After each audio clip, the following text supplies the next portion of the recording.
నేను ఇలా ప్రవచనం చేస్తున్నాను అనుకోండి, ఏదో ఓ 2 దోమల లోపల బయలుదేరి నా కుడికాలి బొటన వేలిని కురుకుతున్నాయి అనుకోండి, ఇది శరీరమే కదండి, దురద పెడుతుంది, మంట పెడుతుంది.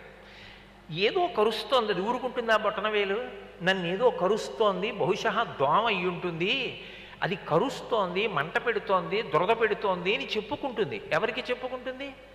ఆ కష్టాన్ని నాడీ మండలం ద్వారా బుద్ధికి పంపిస్తుంది, నన్ను ఎవరో కరుస్తున్నారని. నోరుముయ్, ఓ 2 గంటల ప్రవచనం ఉంది, 8:30కి నిన్ను గోకుతానులే అంటానా? అనను.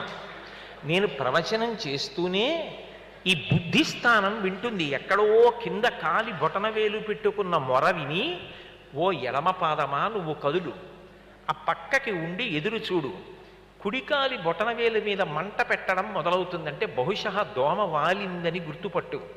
అకస్మాత్తుగా లేచి ఒక్కసారి కుడికాలి